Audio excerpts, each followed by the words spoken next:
É engraçado, Deus ele chama Moisés e Moisés desenvolve um relacionamento íntimo com Deus a ponto de ser chamado de amigo. Mas num dado momento, por conta do coração rebelde do povo, Deus fala: Moisés, não dá mais. Se eu for com esse povo, eu vou consumi-los. Imagina você, Deus te chama para abrir uma igreja. Você abre uma igreja. E você não abriu uma igreja para ser amigo de Deus. Você abriu a igreja porque era amigo de Deus. E você conduz a igreja assim como Moisés conduzia a igreja de Israel. Está me ouvindo bem aí no fundo?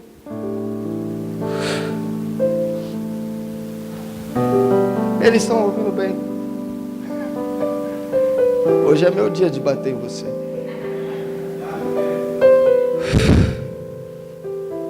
E aí Deus chama Moisés e Moisés, não dá mais. Eu vou mandar o meu anjo e nele terá o meu nome. Cara, imagina a coisa que você mais ama no mundo e você escolheu ela ou Deus. Com base nisso você começa a conseguir mensurar. Será que nós realmente amamos Deus, cara? Será que eu e você realmente ama Jesus?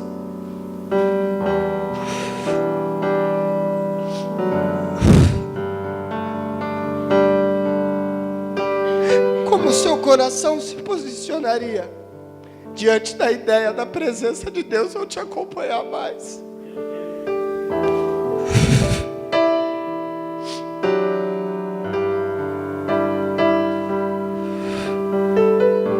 Moisés fala assim: tio, eu não irei. E a minha oração é para que o nosso coração tenha como centro de tudo realmente Deus. Porque, cara, se Deus não é o centro da minha vida, nada disso importa. Estava aqui orando, eu falei: Deus, eu não sei fazer isso, eu não nasci para pregar. Uma moça acabou de mandar uma mensagem me convidando para uma conferência enorme. Eu falei: eu não sei fazer isso, Deus. Não é isso que eu quero, eu só quero o Senhor. Ele fala: sem ti eu não irei. Sem ti eu não irei. Cara, onde foi que a gente errou como igreja? Onde foi que você errou no seu cristianismo? Onde foi que você errou a tal ponto de que as coisas se tornaram mecânicas? É mais um louvor, é mais uma canção, é mais um culto, é mais um retiro. Aonde nós erramos a tal ponto que as nossas atitudes não são moldadas pela nossa intimidade com Deus, mas por um coração distanciado dele.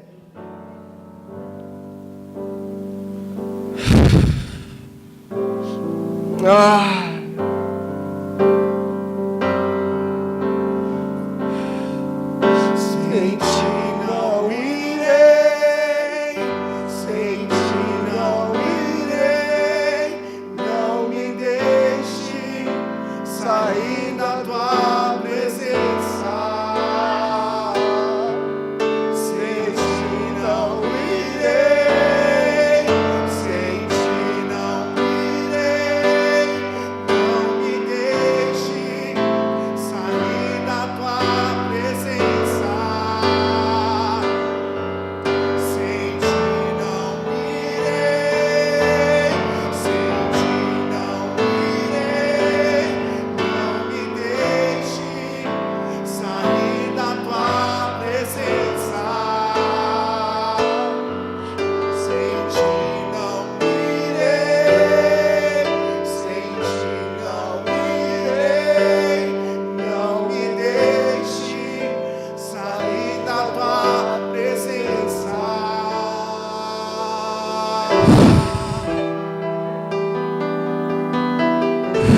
Um dia, deixa eu pregado, eu não vou conseguir parar de chorar. Um dia um homem chegou. Eu tinha combinado que eu não ia andar. Vou tentar, vai. Um dia um homem chegou para um monge e falou: eu quero ser salvo. O monge desceu com ele, mosteiro, foi até o mar, pegou ele e começou a afogar. E ele debatendo e o monge segurando. O monge tinha o tempo certo do quanto um ser humano aguenta debaixo d'água. Nos últimos milésimos de segundo, o monge o solta. Ele emerge da água. Você só obterá a salvação quando você desejá-la mais do que o ar que você estava desejando nesse momento, ele fala. Essa ideia que eu estou falando da presença, entende? Não é, me dá a sua presença, cara. O que nós faríamos sem Ele? O que eu e você faria, cara? Dá vontade de nem pregar. Dá vontade da gente. Não é mais uma palavra. Não é mais uma pregação. É a ideia de que sem Ele nada faz sentido. Moisés chega diante do monte. Moisés fala: peraí, olha só o que nós estamos construindo. Construímos um grande projeto. O povo foi resgatado. O povo foi transicionado do Egito. Nós derrotamos Faraó. Nós exaltamos o nome de Deus. Nós construímos uma obra enorme. Mas se a tua presença não for, nada mais faz sentido. Eu largo tudo. Porque qualquer sentido só pode vir depois que a sua presença estiver comigo. Sem a presença de Deus, família, nada, cara, faz sentido. Valorize essa presença, cultive. Não é por pregar, não é por cantar, não é por nada disso. É porque aí está o verdadeiro sentido da minha e da sua vida. Nele vivemos, nele existimos, nele nos movemos.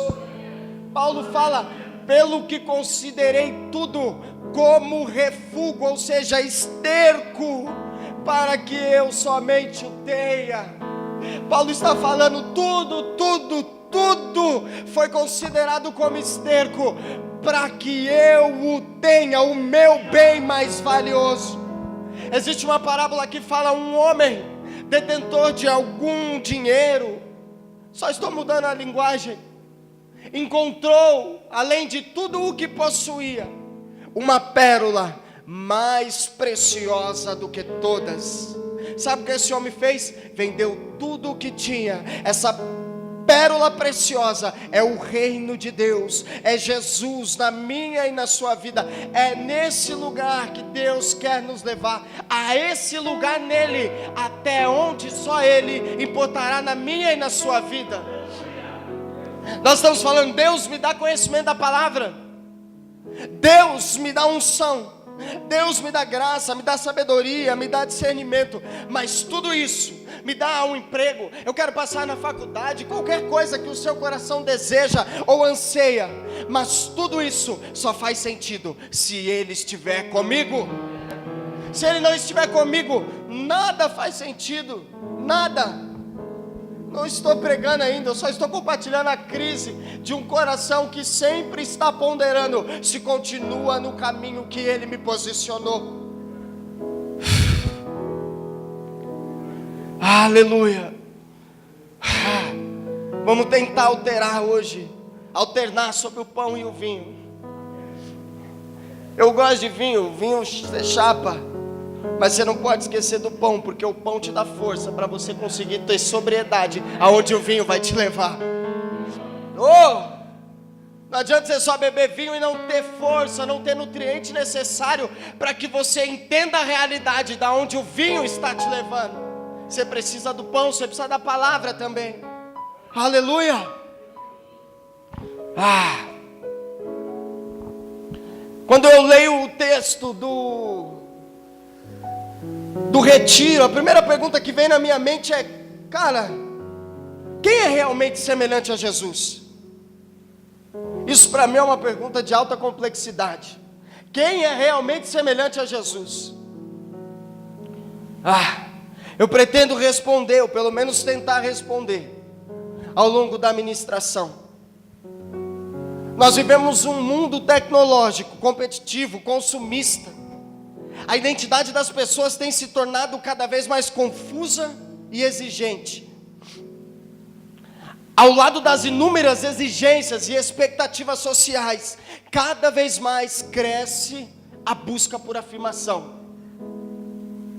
Porém, quanto mais nos entregamos a essa busca, por essa afirmação, maior ansiedade e insegurança nós vemos no coração das pessoas. Eu quero que você entenda algo hoje. A necessidade de provar quem você é te torna autodestrutivo. Entenda, a necessidade de te levar a provar quem você é te tornará uma pessoa autodestrutiva. Sendo assim, para entendermos a questão de ser semelhante a Jesus e o porquê ser semelhante a Jesus, para os nossos dias eu considero completamente relevante. Entendemos primeiro quem não é semelhante a Jesus. Jesus fala sobre uma galera totalmente engajada na obra de Deus. Mas o que o texto indica, essa galera engajada na obra de Deus é completamente desconhecida pelo Deus da obra. Abra comigo Mateus 7:22 para o obséquio. Hoje eu estou de lente, então eu estou vendo vocês. E quem dormir eu vou ver. Estou de olho, viu? Cadê o Alê? Eu estou fundando uma teoria sobre sua vida, Alê. Porque você dorme em todos os períodos. Então eu não consigo entender ainda. Mas eu vou chegar lá. Tem uma passagem na Bíblia de Jonas, eu acho muito engraçada. O navio está naufragando, está todo mundo desesperado. O capitão desce lá embaixo e pega Jonas dormindo. Aí ele olha e fala: e tu, dormentes? O que você tem? Tipo, cara, você está totalmente desconexo com a realidade do ambiente. Nós estamos quase morrendo e você está dormindo. Eu acho essa passagem muito maravilhosa. Acharam? Mateus 7:22. Muitos naquele dia hão de dizer-me: Senhor, Senhor, porventura não temos nós profetizados em teu nome? E em teu nome não expelimos demônios? E em teu nome não fizemos muitos milagres? Versículo 23. Então lhe direi, olha isso, explicitamente: ninguém vai te chamar no cantinho se você não for conhecido. Imagina que você vem para um casamento. Eu vou te dar a elucidação do contexto. Você vai e programa a sua vida inteira para um casamento. A sua vida se resume a uma coisa: o casamento. Aí você compra o melhor terno, marca horário no cabeleireiro, que é mais disputado entre os trilionários. O sapato você manda confeccionar por uns ETs lá de Marte que fazem um sapato singular. E naquele grande dia o perfume demora 40 anos para você conseguir uma única borrifada desse perfume. Chega o grande dia, você entra e estão todos os convidados. É o dia que você esperou, a sua vida se resume a isso. Vamos pôr a idade de 40 anos. Para a época bíblica era essa a idade. E aí você entra para o seu casamento, cara. E aí você vem andando sobre a igreja. E quando você chega, o noivo fala: apartai-vos de mim, que eu nunca te conheci. É isso que o texto está dizendo. Versículo 23. Obrigado, Espírito Santo. Então lhes direi explicitamente: nunca vos conheci, apartai-vos de mim, os que praticais a iniquidade. Repare comigo que o texto não está dizendo de uma galera que era conhecida por Deus e deixou de ser conhecida porque mudaram as suas atitudes, ou talvez foram contaminados em seu coração. Não é isso. Jesus está indicando que existe uma qualidade de obreiros ao qual ele nunca conheceu. Quando nós lemos isso, nosso coração começa a entender a total relevância do tema. Afinal, mais importante do que pregar, cantar, profetizar em nome de Jesus, expelir demônios em nome de Jesus, fazer milagres em nome de Jesus, é ser conhecido por Jesus. Cara, você pode saber muito a respeito de Deus na sua cabeça, mas nada dessas coisas importam se você permanecer desconhecido por Jesus. Imagina você acumular uma vida de troféu, somente para no final você ver Jesus dizer: apartai de mim, eu não te conheço. Nós precisamos entender algo, para que haja uma maior compreensão e mais sólida com relação ao tema semelhante a Jesus. Embora nós podemos desfrutar de uma parte dos benefícios do reino de Deus, a questão do já e do ainda não, nós ainda estamos em um mundo caído. E por estarmos em um mundo caído, sofremos total influência do pecado e do seu estado de queda.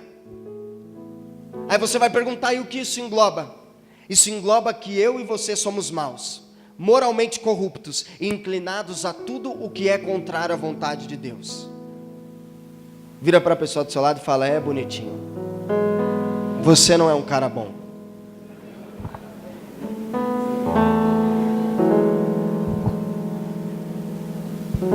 Embora Gênesis 1:27 diz que Deus nos criou à sua imagem,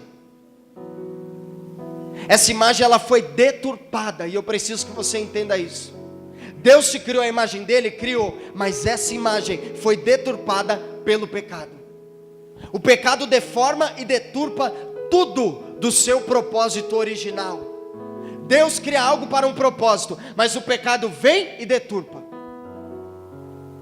Para você entender melhor, deixa eu trabalhar um pouco a ideia da antropologia do homem, a constituição do homem segundo a Bíblia. Eu preciso trabalhar algumas questões mais técnicas, para você entender onde eu quero chegar.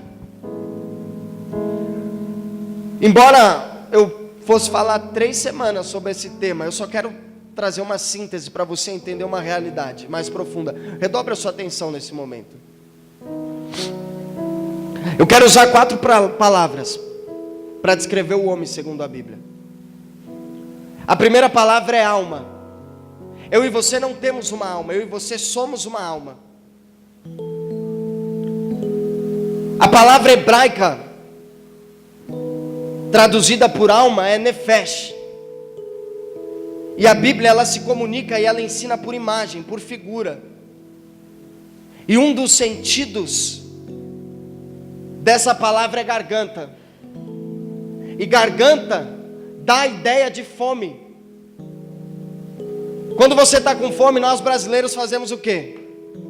Colocamos a mão na barriga. O hebreu antigo provavelmente colocaria a mão na garganta.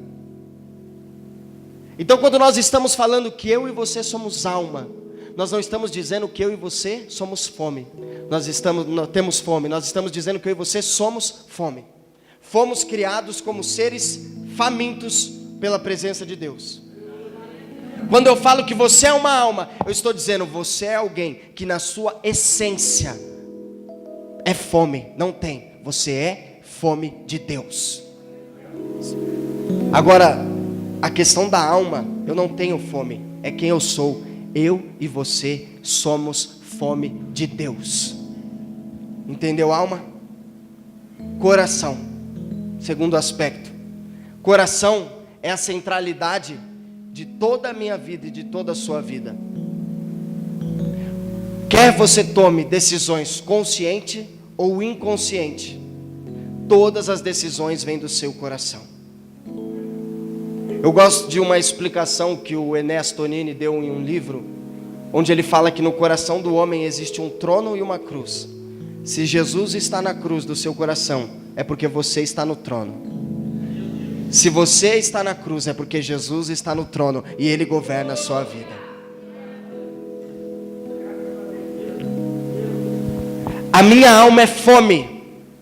O meu coração aponta para onde a fome da minha alma será satisfeita. É como um girassol que gira em sua essência sempre para o sol. Eu e você, na nossa essência original, apontaríamos sempre para Deus, porque o único lugar onde nós podemos nos satisfazer é nele. O pecado, ele deturpou. Então a nossa luta hoje, imagina que o Deus está aqui, e aí o pecado faz isso. E aí na minha guerra essa é a guerra do homem. Apontar o coração para que a satisfação da fome que ele seja em Deus. Terceiro aspecto na constituição do homem: carne. Carne aponta para mim e para você duas fraquezas. Física, bonitinho, você não vai durar para sempre. Eu e você somos efêmeros. O homem passa e toda a sua glória se vai. A Bíblia vai dizer no livro de Salmos que nós duraríamos aí uma geração 70 anos. Vamos aí pôr em média aqui. Nós temos a idade aí em média, vamos pôr 30 anos, 35. Vamos dizer que nós já chegamos na metade da nossa vida. E aí eu pergunto, para calcular o que você já fez para Deus até aí.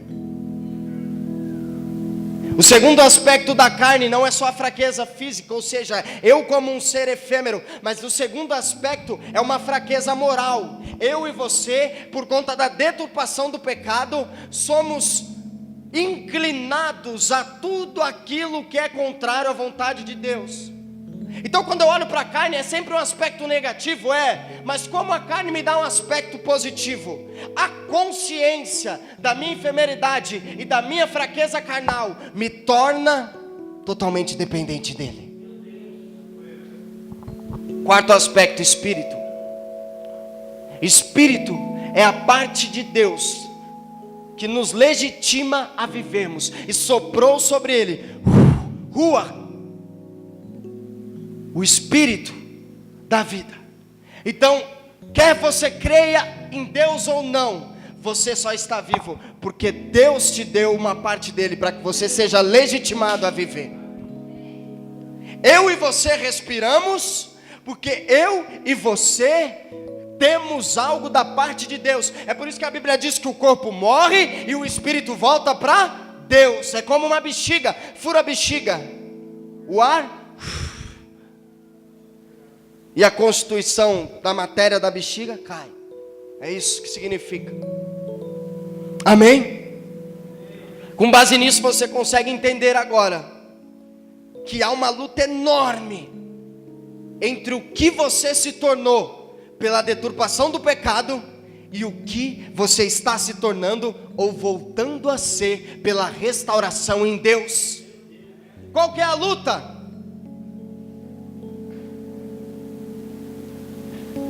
Apontar para Ele, porque eu e você somos inclinados a apontar para tudo aquilo que é contrário à vontade de Deus.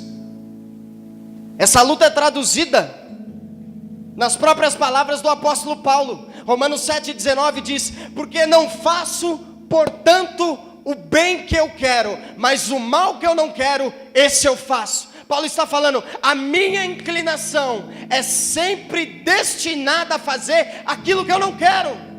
Por quê? Porque o pecado habita na minha carne. Há uma deturpação. Aleluia. Entendido essas questões mais técnicas, nós podemos falar sobre a questão de ser semelhante a Jesus. Entendido que a maior guerra que eu e você travaremos não é contra a vizinha, não é contra os corintianos, não é contra o diabo, mas é contra o seu coração que tende a apontar para que a sua alma se satisfaça em outro lugar, menos em Deus.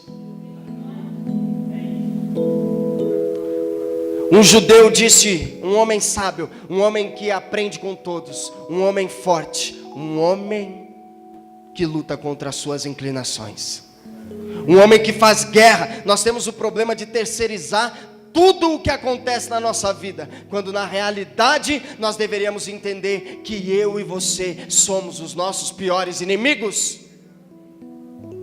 Não é o diabo. Ah não, porque o diabo se levantou, e o diabo se levantou, e porque nossa, eu escuto isso tanto. Parece até às vezes eu me sinto advogado do diabo. Porque eu fico, não é o diabo, irmã. A pessoa não ora, não jejua, não faz nada. Na verdade o diabo falou, essa eu não vou nem cuidar, que ela se mata sozinha. É que nem entregar um carro para uma criança. Você não precisa. Isso aí se mata sozinho. Olha como ela lida com a vida espiritual dela. Aleluia. O processo de se parecer com Jesus leva uma vida, é uma jornada. O processo de eu e você nos parecermos semelhantes a Cristo inicia-se primeiro com um encontro real com Cristo. Dietrich Bonhoeffer chamou isso de um convite, ou chamado ao discipulado. Se você não leu esse livro, eu te encorajaria a ler. Segue-se o aperfeiçoamento após o encontro com Jesus, por intermédio do relacionamento diário com Jesus, do convívio com a igreja local, e por intermédio daquilo que eu faço para Jesus. Então eu tenho um encontro real com Jesus. Nós partimos desse princípio, porque eu não tenho que discutir nada com alguém que não teve um encontro com Jesus. A primeira questão complexa da vida a ser resolvida no coração de uma pessoa é se ela teve um encontro real com Jesus. Dietrich fala que é um encontro sobrenatural. Ele usa o exemplo de Jesus e Levi, tendo por nome Mateus, conhecido por nome de Levi. Levi trabalhava na coletoria de impostos. Então Jesus chega diante dele e fala, Levi, segue-me, para o mundo. Nesse momento que Jesus fala, segue-me, o mundo para, e Jesus cria o ambiente espiritual para a chamada a um discipulado. Cabe a Levi agora receber essa chamada e aceitar sim ou não a parte de Cristo. Levi então levanta, deixando a coletoria, segue Jesus, ou seja, se torna um discípulo. Aí inicia-se o processo de ser semelhante a Jesus. Se você não recebeu o invite, se você não recebeu o convite de Cristo no seu espírito, então nós não podemos falar de nada ainda, porque primeiro passo para nos tornarmos semelhantes a Cristo parte da ideia que você já teve um encontro com Jesus na sua coletoria. Então você levantou e largou e deu-se o início ao discipulado. É uma vida, uma jornada. Aleluia. Relacionamento diário, nos referimos a uma vida de devoção, ao seu devocional pessoal com Cristo. É por isso que eu não posso falar nada se a pessoa não recebeu Jesus ainda. Como eu vou falar de devocional de uma pessoa que nem se converteu? Não faz sentido. Porque no mínimo ele vai falar que eu estou habitolado demais. Vocês estão aí? O ruim de pregar no domingo é que eu pego as pessoas sempre mais cansadas. Eu gostei de pregar no sábado de manhã, porque aí você ficou no domingo, naquele outro retiro, e você lidou com os cansadinhos. Eu estou vendo a sua guerra aí, seu filisteu. Você acha que eu não estou vendo?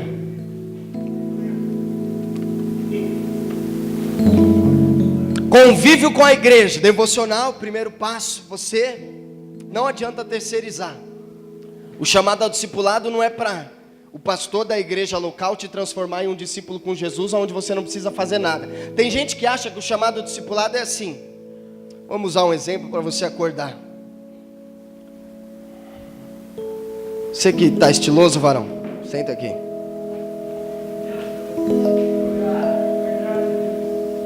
Ele aceitou Jesus,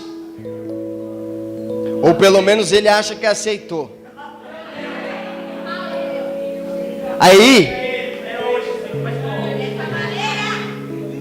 Aí eu sou o pastor, aí o que ele faz? Ele não vai sair daqui. Eu aceitei Jesus. Eu fiz uma grande coisa na minha vida. E aí ele acha que o pastor vai vir um dia, vai cortar o cabelo dele, porque Jesus usava um cabelo da região montanhosa de Efraim. E ele não vai fazer nada. No outro dia ele está lá, ele não se mexe. O pastor vem e coloca a calça do Cuca nele, do treinador do Palmeiras. Aí vai. Aí no outro dia vem e faz uns risquinhos aqui da estrada de Emaús, na lateral dele.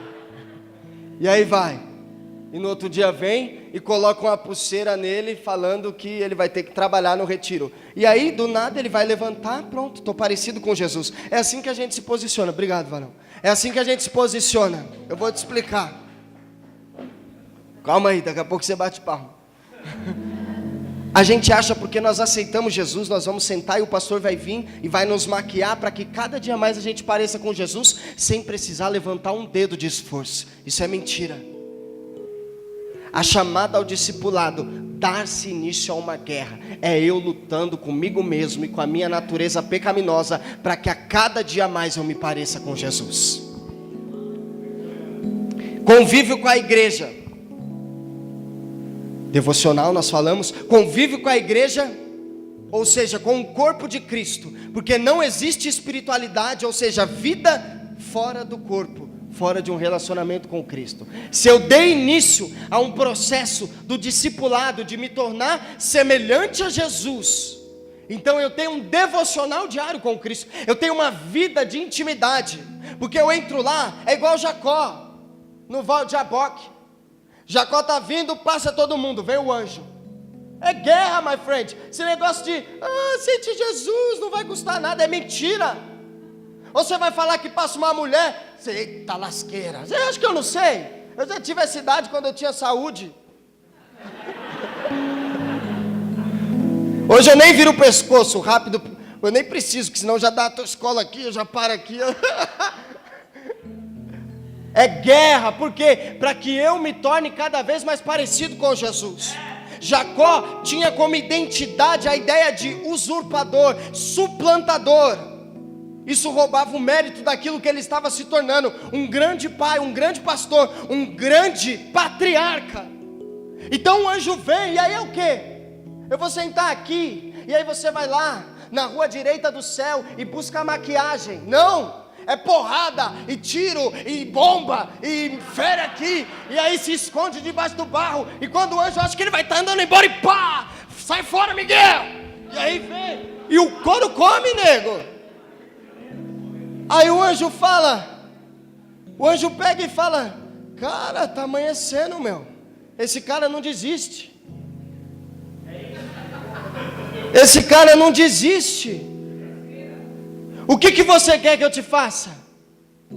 Quero que me abençoe. Ele não pediu. Eu não chego pedindo. Eu chego sabendo que quem sabe o melhor para mim é Ele, não eu. Que me abençoe. Qual é o teu nome? Yaakov. A partir de hoje se chamará Israel. Identidade é forjada na guerra diária. É na guerra, meu amigo. Não é na maquiagem. É na guerra.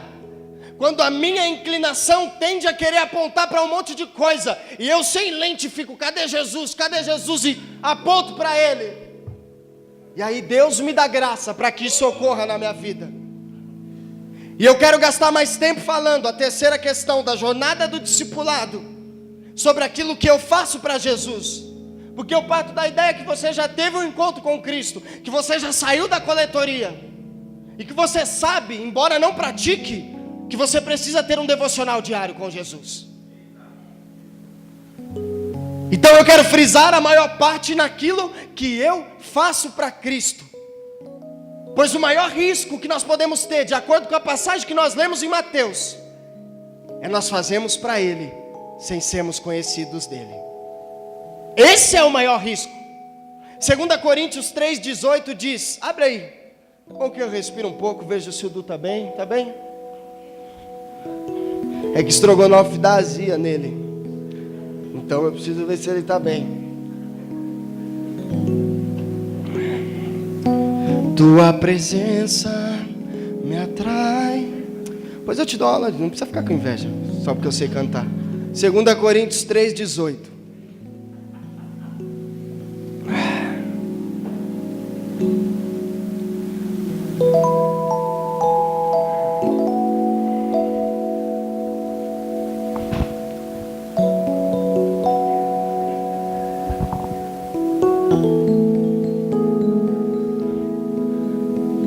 Falta alguém achar? Diga assim, espere por mim. Vai lá, tem que ser o corintiano. Você vê que essa camisa aí, você vira alvo fácil. Tô brincando, varão. 2 Coríntios 3,18. Te amo. Ó, eu de você não perdi a vigília. A vigília vai ser... O Robson vai trazer uma palavra também. Mas, vigília. Vou te falar o que é a vigília. Você já brincou de guerra de bexiga? Não tem lei vigília. Você pega a bexiga, ataca na cabeça de um, se esconde debaixo da cadeira. Aí Deus mostra um outro alvo, você vai dar na cabeça dele. Ele cai nocauteado, quando ele volta, ele já volta furioso. Quem atirou nele? Ele já volta atirando em todo mundo. Vigília é sem lei, meu. Eu gosto de perder o controle. 2 Coríntios 3,18 diz assim: e todos nós com o rosto desvendado, contemplando como por espelho a glória do Senhor, somos transformados de glória em glória, na sua própria imagem, como pelo Senhor, o Espírito. O apóstolo Paulo aqui ele fala que seremos transformados, ou seja, entre aquilo que o Mateus falou ontem, nós estamos em transição. Eu e você estamos sendo transicionados. Saímos do Egito, estamos indo para outro lugar, e a guerra ocorre no caminho. Amém? Com isso eu entendo a dificuldade. A igreja é formada por pessoas assim, que pela graça de Deus puderam ver quem realmente são. Ou seja, eu era escravo, e então decidiram se tornarem quem eles foram criados para ser, filhos. Esse é o processo da semelhança. O processo onde eu entendi, cara, eu estou como escravo. Romanos 3,23, se não me falha a memória. Na verdade não é essa passagem. Eu abri aqui agora na minha cabeça. Eu acho que essa passagem diz que todos pecaram. Aí a Bíblia fala que aquele a quem eu sirvo se torna Senhor sobre a minha vida. Se eu sirvo ao pecado, o pecado é meu Senhor e eu sou escravo dele. Então eu era um escravo, cara. E Deus, pelos olhos dele, eu tenho a revelação disso. E aí ele, quando me dá a revelação, o convite para Levi, entenda essa profundidade, é essa revelação. Imagina você parado. Jesus fala, Levi, segue-me. O mundo para. Você vê no Egito, você vê o pecado, você vê a sua condição, você vê que você é escravo. Depois volta o tempo, você larga tudo e fala, cara, sem ele não há vida. Esse é o chamamento. Essa é a chamada. Você já parou para pensar porque Paulo, ou seja, porque para Paulo era importante imitar a Cristo e não somente crer nele? Porque a identidade humana não, eu ainda estou falando do que eu faço, tá? A identidade humana não reside naquilo que eu faço, nem naquilo que eu penso. Somos seres criados, não autogerados. Nossa identidade nos foi dada na criação, porque eu e você fomos criados. Gênesis 1:26, façamos o homem à nossa imagem, conforme a nossa semelhança. Não somos fabricantes da nossa identidade, que é o que o pragmatismo fala. O que é um fabricante da identidade? É aquele cara que quer conquistar a identidade dele por intermédio daquilo que ele faz. E toda pessoa que busca a identidade dele por intermédio daquilo que ele faz, ele vai buscar a afirmação de quem ele pensa ser na boca dos outros. Então ele é manipulado. Então ele é uma pessoa perdida, porque a opinião dos outros facilmente o desviará do propósito de Deus na vida dele. Se eu e você desejamos uma identidade verdadeira, nós precisamos somente de uma coisa: nos voltar para Jesus Cristo.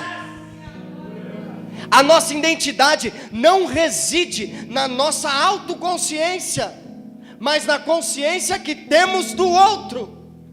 Sobretudo na consciência que temos de Cristo. Colossenses 1:27. Cristo em vós, esperança de glória. É a minha consciência em Jesus que me dá a minha identidade. Não existe autoconhecimento sem o conhecimento de Deus revelado em Cristo Jesus.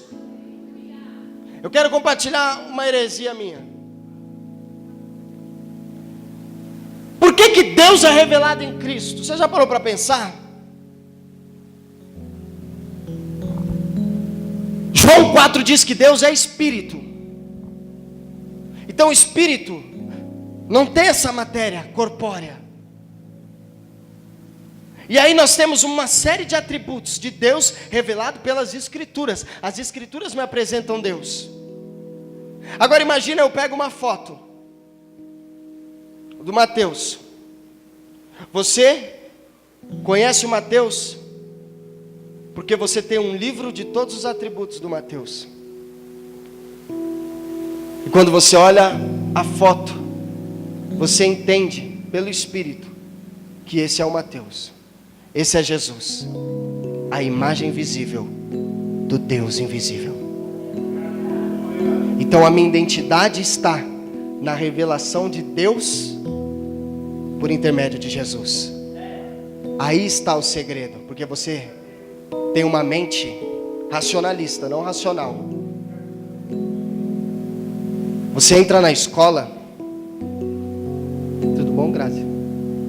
Te amo, viu? Não falei ainda que amava ninguém, e eu preciso falar. Você entra na escola, energia e matéria, física, átomos e molécula, química. Continua. Tá vendo? É bem isso, você vê as pessoas repetindo. É o que a gente aprende.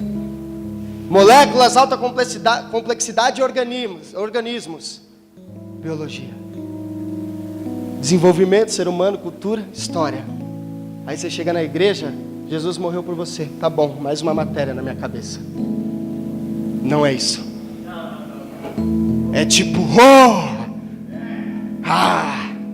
Isaías, ai de mim, porque os meus olhos viram o rei.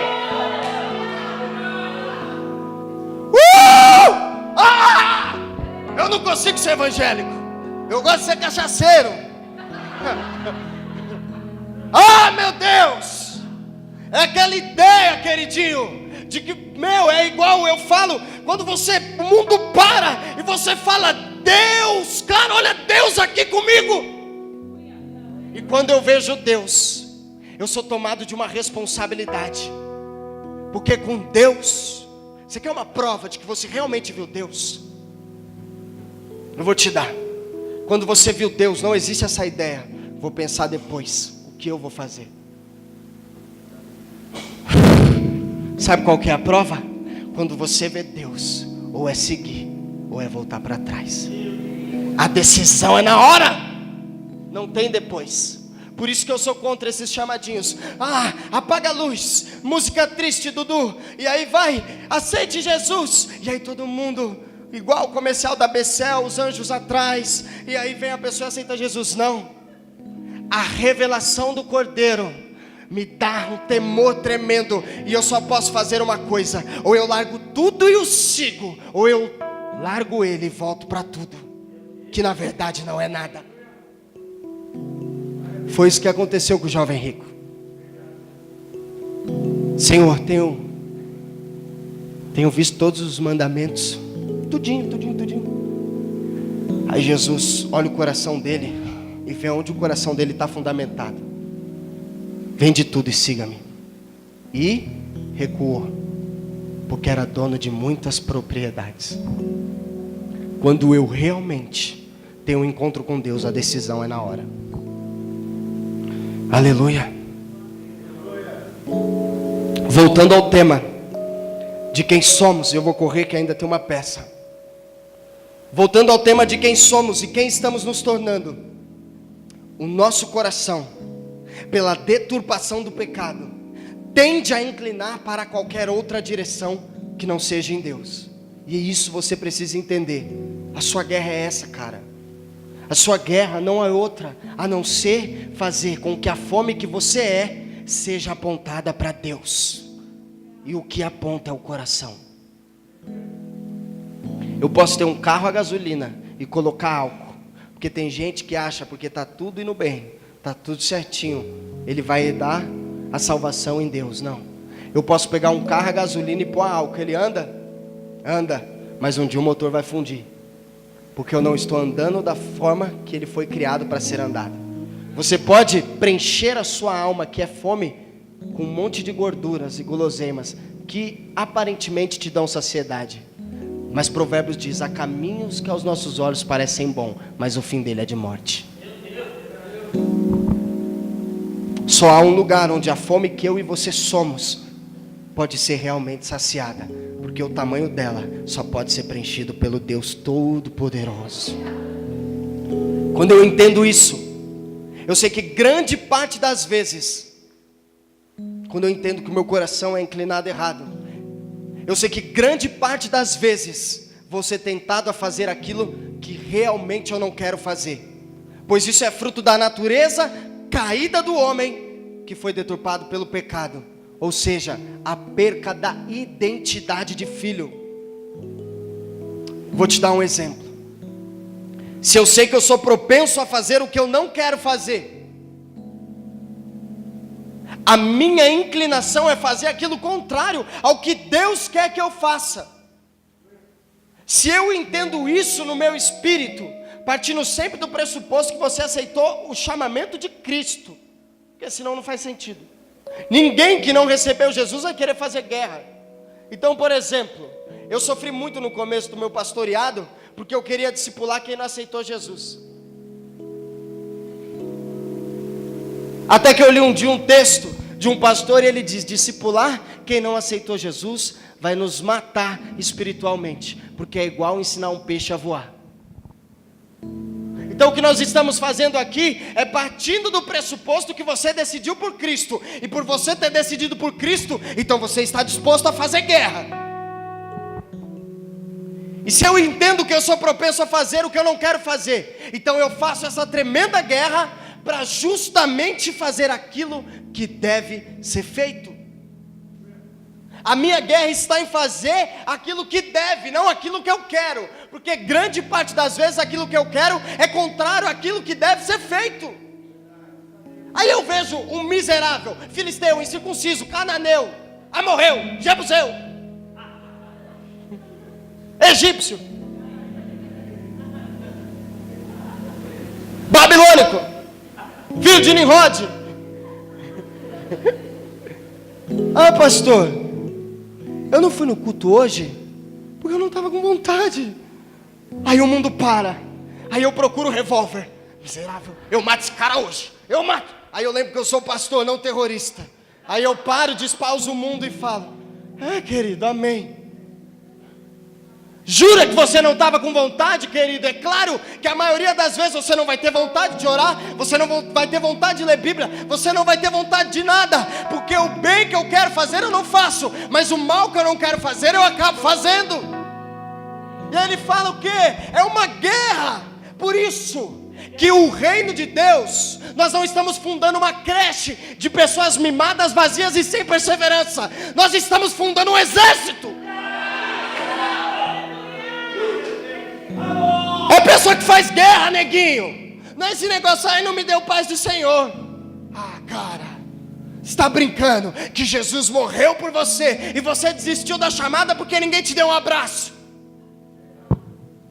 Aí o que eu faço? Eu faço guerra, cara. Eu vou orar, Paulo, eu esmurro a minha carne.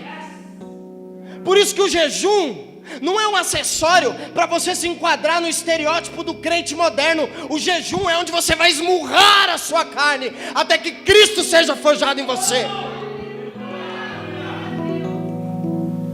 Eu decidi não perder tempo mais com quem não quer Jesus. Não é o meu chamado. Não é o meu chamado pegar danoninho. Não é. Não quero comer. Não, aí tem que fazer aviãozinho. Não, meu. Meu chamado é por pessoa que entendeu. Eu falo de Jesus e se ela entender, não tem problema. Fico acordado dias, horas, anos, meses, gasto tudo que eu tiver que gastar. Mas por uma pessoa que quer lutar, que entendeu que todos estamos fazendo guerra. A guerra não é você num estádio e nós lá embaixo igual futebol não, neguinho. Não existe plateia nessa guerra. É todo mundo correndo atrás da bola e chutando. É carrinho, é pontapé, é tudo. Se o juiz aparecer, você dá um soco na cara dele. É pouca ideia. Por quê? Porque eu entendi, cara, eu estou em guerra. Pensei em desistir. Deus me dá graça. Me dá graça, Pai. Tinha um pastor amigo meu. Ele passou uma crise. E ele estava na praia. Ele falou que toda manhã, uma crise forte, toda manhã ele acordava antes do sol nascer, ia para o mar e só falava uma coisa: Deus, não me deixe morrer. Deus, não me deixe morrer. Deus, não me deixe morrer. Você acha que um cara desse não pensa em desistir? Você acha que um cara desse não tem tentações? Você acha que um cara desse não tem dificuldades? Mas é uma pessoa que entendeu: para onde eu irei? Só tu tem palavra de vida eterna. Não me deixe morrer. Não me deixe morrer. Não me deixe morrer. Com base nisso, cada ação que eu tomo, com base no entendimento de que eu sou tendencioso a fazer o que eu não quero, cada ação que eu tomo com o entendimento certo, para que eu não caia num pragmatismo, achando que eu faço para ser aceito. Não, eu não faço para ser aceito, eu faço porque realmente eu fui aceito. E movido pela correta essência. Vou repetir. Com base nisso, cada ação que eu tomo, movido pela correta essência, rumo à realização da vontade, preste bem atenção, rumo à realização da vontade que é contrária ao meu desejo caído, que é fruto do pecado que habita na minha carne. Deu para entender? Eu tomo uma ação contrária ao meu desejo, porque o meu desejo é fruto de um pecado que habita na minha carne. Deu para entender? Isso me leva a renunciar a mim mesmo. E cada nível, preste bem atenção nessa palavra. Vira para a pessoa do seu lado e fala: acorda. Se fosse antigamente, o jugo que a religião nos põe, a religião põe um jugo terrível. A performance, essas ideias de que, cara, não tem nada melhor do que ser filho, mano. Minha filha vira para mim e fala: sabe o que eu faço, pai? Bagunça. Ela é filha, ela não tem medo de vai chegar e vai ser expulsa de casa. Vou ensinar meu irmão a fazer bagunça, papai. Claro que ela não vou chegar lá, ela vai ter uma bomba. Ela está falando de pegar os brinquedos dela, espalhar no tapete. Mas quando eu sou filho, eu não faço nada para ser aceito, para ser aprovado. Eu não preciso da opinião de ninguém, porque o que me move é o sentimento de ter sido aceito por Ele. E aí eu renuncio às atitudes pecaminosas. E cada nível de renúncia que eu vou alcançando é o nível da semelhança de Jesus que eu vou me tornando. Quer ser semelhante a Jesus? Renuncie. Vou dar um exemplo. A gente pega muito na avareza, porque lá na igreja nós é meio doido com dinheiro. Nós, tipo eu e minha esposa. Graças a Deus, senão a gente ia ter um monte de gente com um monte de conta para pagar. Mas assim, vamos supor que eu tivesse problemas com dinheiro. Sou um cara egoísta. Minha luta. E aí eu não consigo abençoar ninguém, não consigo. Eu já identifiquei um ponto da minha identidade caída que precisa fazer guerra com ela. Então eu vou o quê? Renuncio. Vou ofertar na vida do irmão tal que está precisando. R$500 para comprar um negócio que eu queria muito. Cara, quer você pegar? Ganhei 10 mil aqui, irmão. 50 aí para você. Como se fosse uma esmola. Não é isso que eu estou falando. Não vai pesar nada. Pega aqui então, ou um dinheiro significativo para você. Às vezes pode ser R$2. Quando eu era criança, um amigo meu me cobrou 30 centavos. Eu não esqueço isso até hoje. De um pipa que ele tinha comprado para mim. Quando ele foi embora, ele foi indo, eu fiquei na janela. Meu, o cara cobra 30 centavos. O cara tocou minha campainha e me pediu 30 centavos. E eu não esqueço, isso faz uns 20 e poucos anos. Aí você pega, estou dando um exemplo. Você pega, e hoje ele é crente. Que benção. Não sei se ele dá o dízimo.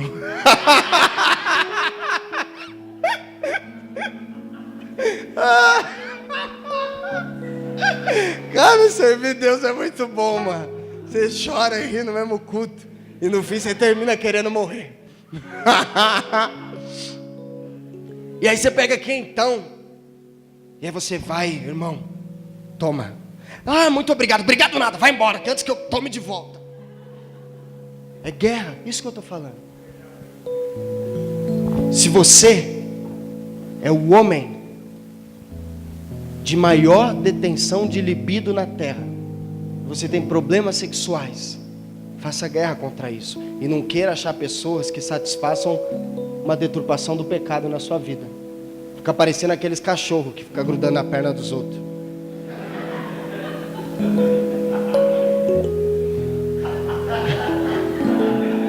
Faça guerra.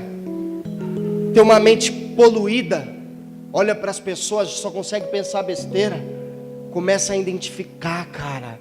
Olha, isso aqui está deturpando a minha imagem, a semelhança de Cristo. Avareza, fofoca. Tem gente que, quando ela está sozinha, ela precisa procurar alguém no Facebook para falar mal, falar da vida dela.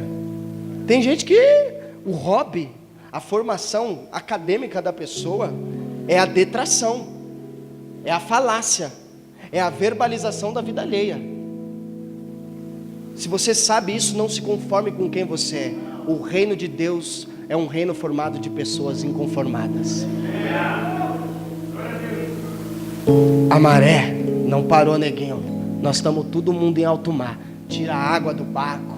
Veio e pulou um bicho dentro do barco, sai fora. Ele desce lá embaixo, pega uma pedra lá no fundo. Deus vai te dar ar para você não morrer afogado. Volta, bate com a pedra na cabeça do bicho, mata ele, come, faz um fogo no meio do barco. E você vai lutando. Vai. Quem está fazendo guerra não tem tempo para cuidar da vida dos outros. E aí quando você parar para descansar, você vai encontrar na sua frente os portões da eternidade. Porque quem está em guerra não tem tempo para nada, a não ser continuar nessa guerra. Aleluia. E aí com essa renúncia, a minha identidade manchada, é como um quadro. Vim aqui, vamos supor que fossem uns 15 quadros para caber o Du, eu pintaria o Du aqui.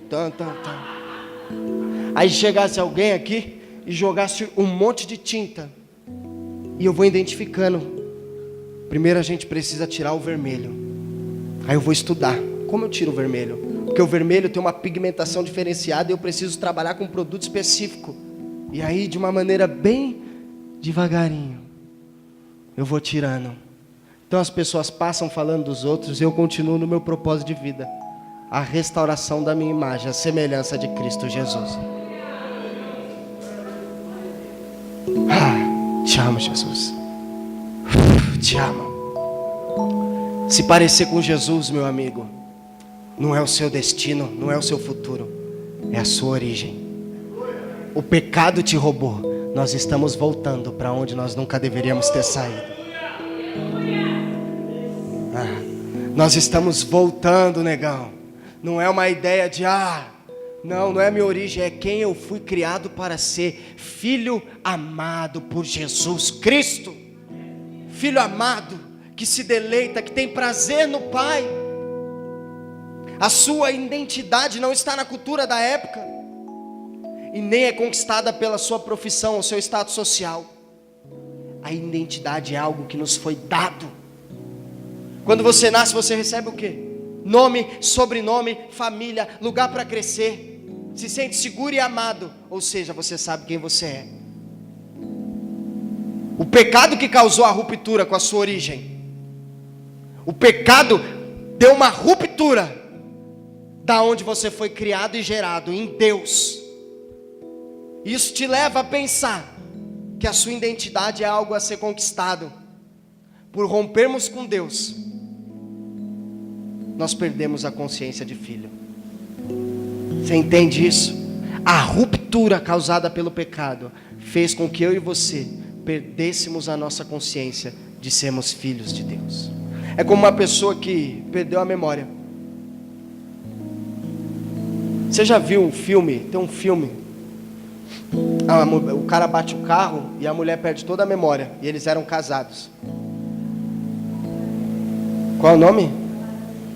Para sempre. Por sinal, esses filmes me deixam em depressão. Não posso mais assistir esses filmes. E aí ele luta para sempre. Profético. E aí ele luta para que ela se lembre dele, cara. O pecado te roubou de Jesus. E Jesus agora está trabalhando para que você se lembre aonde você foi criado e com quem você é casado.